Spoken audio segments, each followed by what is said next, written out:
किन्नर चुड़ैल। गोरखपुर नाम का एक गांव हुआ करता था। उस गांव में ज्यादा लोग नहीं रहते थे। उस गांव में एक गर्भवती विधवा औरत रहती थी। उस औरत का नाम कमला था। कमला अपने घर में अकेली रहती थी। उसके पति की सारी जायदाद उसके नाम हो गई थी, पर सभी गांव वाले उस औरत को मनहूस औरत समझा करते थे और सभी उससे नफरत किया करते थे। एक बार कमला राशन की दुकान पर खाने का सामान खरीदने जाती है। भैया जी, जरा 1 किलो दाल चावल देना। अरे हाय हाय हाय हाय हाय हाय! अरे मनहूस औरत, मेरी दुकान में अपशुगन करवाने आ गई क्या? हैं? चल जा यहाँ से। मैं कुछ नहीं देने वाला हूँ तुझे। भाग भाग यहाँ से, चल जा, निकल। भैया जी, ऐसा मत कहिए। मैं गर्भवती हूँ, मुझे खाने की बहुत जरूरत है। मुझे खाना दे दीजिए। दुकानदार कमला को वहां से धक्के मारकर भगा देता है। तभी कमला रोते रोते उस गांव के किन्नरों के इलाके में आ जाती है। गांव वाले किन्नरों को उसी इलाके में रखा करते थे, क्योंकि वो लोग किन्नरों को पसंद नहीं करते थे और उनके इलाके में रहने से मना करते थे। तो किन्नरों ने उसी गांव में अपना एक इलाका बना लिया था। जब किन्नर लोग देखते हैं कि एक गर्भवती महिला रोते रोते उनके इलाके में आ गई है, तो सारे किन्नर कमला के पास जाकर उसका हाल पूछने लगते हैं।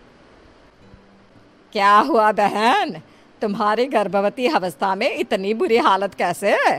तुम रो क्यों रही हो? तुम डरो मत, हम तुम्हें कोई नुकसान नहीं पहुंचाएंगे।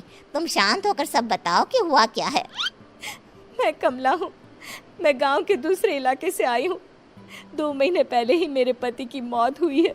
मुझे गांव के लोग मनहूस मानते हैं, क्योंकि मैं विधवा हूँ और गर्भवती भी। वहाँ के लोग मुझे खाने के लिए कुछ बेचने के लिए भी तैयार नहीं, जिससे मेरा गुजारा नहीं हो रहा था। कोई बात नहीं कमला, हम तुम्हारा ख्याल रखेंगे। किन्नर लोग कमला को एक खाली घर में रहने के लिए जगह दे देते हैं और उसकी देखभाल भी करते हैं। कुछ ही महीने बाद कमला अपने बच्चे को जन्म देती है, पर अफसोस, कमला बच्चे को जन्म देते ही अपनी जान गंवा देती है। जब सब किन्नर बच्चे को देखते हैं तो बहुत खुश हो जाते हैं, क्योंकि वो बच्चा भी किन्नर ही था। कमला ने एक किन्नर बच्चे को जन्म दिया था। अब इस बच्चे की देखभाल कौन करेगा? हम तो इस बच्चे को गांव के दूसरे इलाके में भी नहीं भेज सकते। और तो क्या हुआ, इस बच्चे की माँ नहीं रही तो हम इसे पालेंगे। अब ये हमारे इलाके में रहेगा, हमारे साथ रहेगा। फिर वो किन्नर उस किन्नर बच्चे को गोद ले लेते हैं, उसका नामकरण कराते हैं। उस किन्नर बच्चे का नाम शक्ति रखा जाता है। देखते ही देखते शक्ति बड़ी होने लगती है। उसके रंग रूप बहुत सुंदर थे। वो बहुत सुंदर किन्नर दिखती है।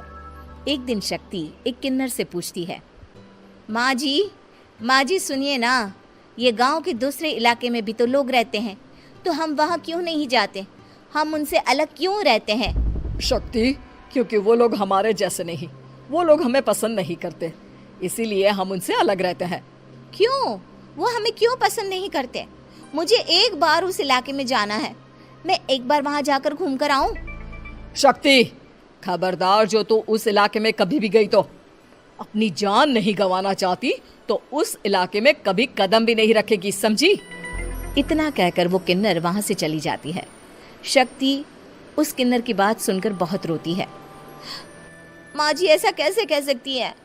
उन्होंने इतनी सी बात के लिए मुझे इतना डांटा। अब तो मैं उस इलाके में जरूर जाऊंगी। फिर एक दिन शक्ति गांव के दूसरे इलाके में चुपके से जाती है। ये लोग तो हमारे जैसे ही इंसान हैं, तो ये हमसे नफरत क्यों करते हैं?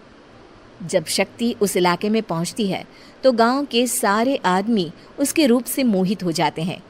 वो लोग ये अंदाजा नहीं लगा पाते कि वो किन्नर है। शक्ति की सुंदरता देखकर सारे गांव वाले उसकी तारीफ करने लगते हैं। तभी गांव का चक्कर लगाने गांव के जमींदार का बेटा हर्ष वहां पहुंचता है। हर्ष भी दिखने में बहुत सुंदर होता है। जब हर्ष ने शक्ति को देखा तो वो भी उससे मोहित हो गया, और जब शक्ति की नजर हर्ष पर पड़ी तो वो हर्ष को देखकर मोहित हो गई। आपको पहले कभी इस गांव में देखा नहीं। इस गांव में आप नए हैं क्या? जी नहीं, वो मैं बस। तभी शक्ति बोलते बोलते रुक जाती है और मन में सोचने लगती है, अगर मैंने इनको बता दिया कि मैं दूसरे इलाके से आई हूँ तो वो समझ जाएंगे कि मैं किन्नर हूँ, इसलिए मुझे इनसे झूठ ही बोलना पड़ेगा। शक्ति हर्ष को कहती है, जी हाँ, मैं इस गांव में नई आई हूँ, यहाँ अकेली रहती हूँ। वैसे आप कौन है? आप भी इसी गांव में रहते हैं? जी हाँ, मैं इस गांव के जमींदार का बेटा हूँ। आपको किसी भी चीज की जरूरत पड़े तो आप मुझे बता देना, मुझे अच्छा लगेगा। ऐसे ही शक्ति और हर्ष एक दूसरे से रोज मिलने लगते। वो दोनों अपने प्यार का इजहार करने एक दूसरे से मिलने जाते हैं। तभी शक्ति का पीछा करते करते एक किन्नर वहां आ जाती है। शक्ति, शक्ति, मैं तुमसे बहुत प्यार करता हूँ। मैं तुमसे शादी करना चाहता हूँ। क्या तुम मुझसे शादी करोगी? हाँ हर्ष, मैं तुमसे शादी करूंगी, पर मैं तुमको अपने बारे में एक सच्चाई बताना चाहती हूँ जो मैंने तुमसे छुपा कर रखी है। तभी उनके बीच में ही वो किन्नर आ जाती है। शक्ति, तेरी हिम्मत कैसे हुई ऐसा करने की? वो किन्नर शक्ति को खींचकर गांव के जमींदार के पास ले जाती है। हर्ष भी वहां शक्ति को बचाने के लिए पहुंच जाता है। जमींदार शक्ति और हर्ष के प्यार के बारे में सुनकर गुस्से में आ जाता है और शक्ति को गांव के बाहर निकालने की सजा देता है। शक्ति ये बात सहन नहीं कर पाती और कुएं में कूदकर अपनी जान दे देती है। जमींदार हर्ष की शादी गांव की एक लड़की से करवा देता है, पर हर्ष इस शादी से खुश नहीं होता। शक्ति अपना बदला लेने के लिए मरने के बाद किन्नर चुड़ैल बन जाती है। अब मैं इन गांव वालों को नहीं छोड़ूंगी, अब इनसे मैं अपने प्यार का बदला लूंगी। किन्नर चुड़ैल गांव वालों को परेशान करना शुरू कर देती है। एक बार वो रात को गांव के खेतों में पहुंच जाती है और वहां आग लगा देती है। सारी फसल जल के राख हो जाती है।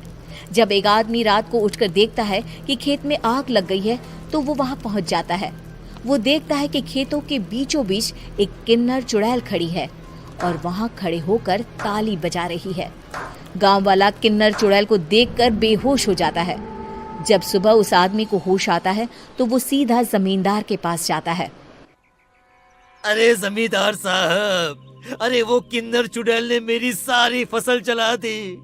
अब मैं क्या करूंगा? क्या होगा मेरा?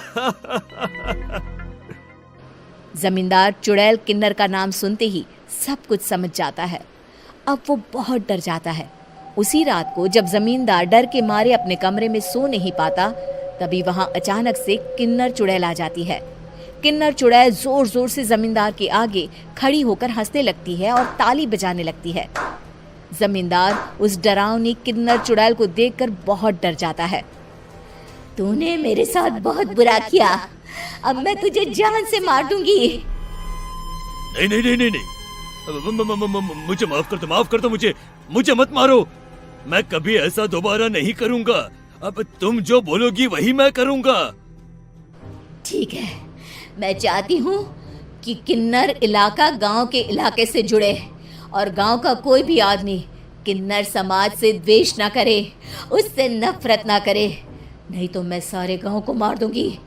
और तुम गांव में एक नया कानून बनाओ कि अगर किसी ने भी किन्नर समाज को हानि पहुंचाने की कोशिश भी करी या इनसे भेदभाव करने की भी कोशिश करी तो उनको कड़ी से कड़ी सजा मिलेगी।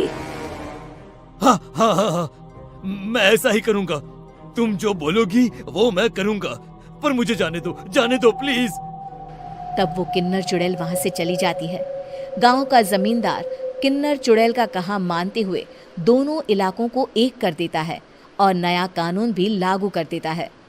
तब से वहां किन्नर समाज और बाकी गांव वाले शांतिपूर्वक रहने लगते हैं।